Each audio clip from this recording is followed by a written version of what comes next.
Good morning, children. This is Shubal sir speaking.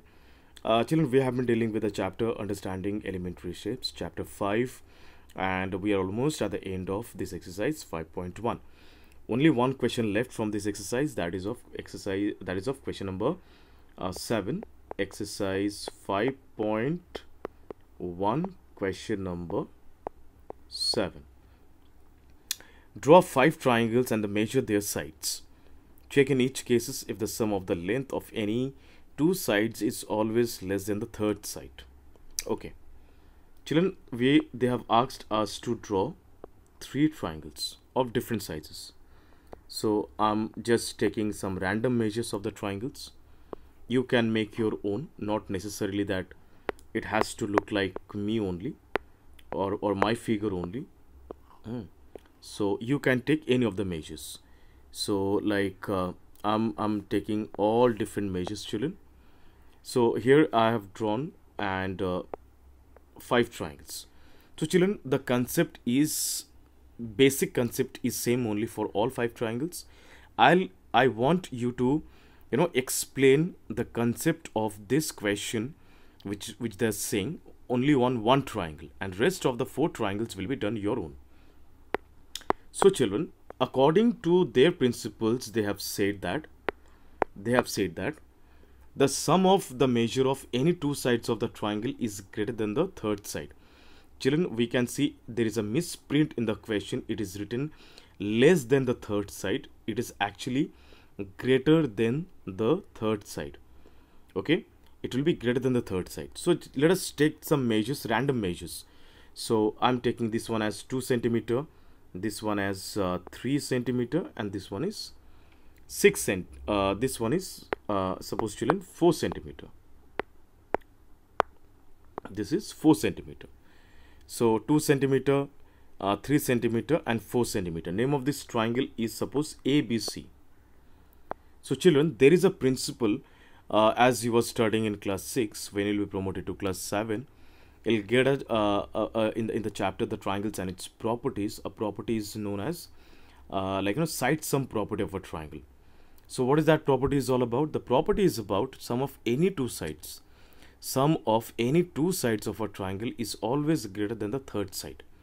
Okay, suppose children, according to them, that sum of AB plus AC should be greater than BC. Because if I've taken AB and AC, of course BC is left. Again, sum of BC plus sum of AC is greater than AB, because I have taken two sides over here, BC and AC. Their sum that should be greater than AB.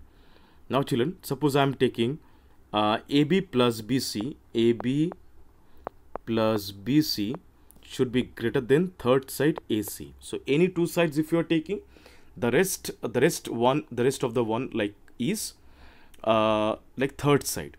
So children, what is the measure of AB? AB is 2. I'm just justifying the first one. AB is 2 centimeter plus AC is 3 centimeter. It is coming greater than 4 centimeter. It is justified, children? Yes, of course, because 2 plus 3 is always 5, and 5 is greater than 4. So number 1 is justified. Second one, BC plus AC is greater than AB. BC plus AC greater than AB. Achha, BC's measure is 4 centimeter. AC's measure is 3 centimeter.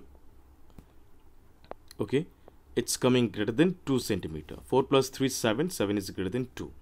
So second one is also getting justified. Third one, children. Third one is AB plus BC is greater than AC. AB plus BC means 2 plus 4 is greater than 3, because 4 plus 2 is 6. 6 is greater than 3. So children, here we can see in all 3 situations it is getting justified. That means we can say yes, the sum of any two sides of a triangle should be always greater than the third side. So you can make your triangles with your own measurements. You can take a triangle of any measurement, and by giving the names as I've given over here, A, B and C, you can check your answer. It will be always, the sum of the two sides will be always greater than the third side. Alright children, I hope it's absolutely clear to everyone. Now children, we are going to give a start of next exercise, that is exercise 5.2. Let us have a look what has been asked to discuss over here. What fraction of a clockwise revolution does the hour hand of a clock turn through when it goes from 3 to 9? Okay children, they are asking us to calculate the time as per the fraction. So our first job is what? We will draw the clock first. Children, you all must use compasses to draw the circle, as I am using digital board, so I cannot use compasses over here. Okay, so this is 12, this is 3, this is 6, and this is 9.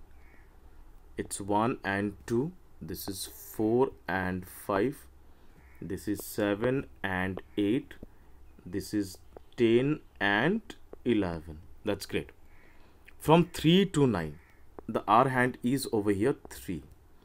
From 3 it will reach 9. Acha. Children, 3 to 9, as we can see, it's forming a straight line. Okay, straight line means half of the circle. Half of the circle means 180 out of 360. Now question may arise in your mind, sir, from where you are getting 180 and from where you are getting 360. The measure of any angle of a straight line is always 180 degree. And the total, this circle looks like this clock looks like circular in shape. So obviously the measure of the angle of a circle is always 360 degree. So this is what we are going to do over here. We will just simply cancel 180 out of 180 by 360. So 182 is a 360. It's 1 by 2, means half turn of the circle takes the hour hand from 3 to 9. This is one method, children. Let me teach you another method of doing it. Okay, this was one process. Now I'll explain you another process to calculate, a very simple one. Children, we know that the total circle is of 360 degree. Okay, and there are 12 numbers in the clock, so they're having equal gaps between each individual consecutive numbers. 12 to 1, 1 to 2, 2 to 3, 3 to 4, 4 to 5. They're having equal gaps. So what are the gaps, angle gaps between each numbers, children? 360 by 12. We are dividing it by 12 because as there are 12 numbers and total angle is 360. So if I divide, it is 30 degree. Means the gap between each angles of a number are 30 degree. Okay children. So as I'm standing on 3 and I have to reach 9, how many angles differences coming over here?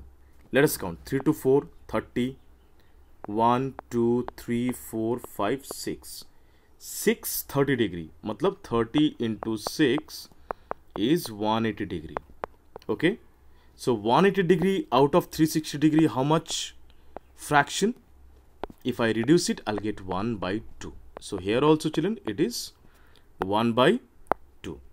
So children, this is how we have to deal with this kind of questions. Question number B, C, D, E, F. These are all similar sums, absolutely similar to the question number A. With the same process, we need to solve it. I hope it's absolutely clear to everyone.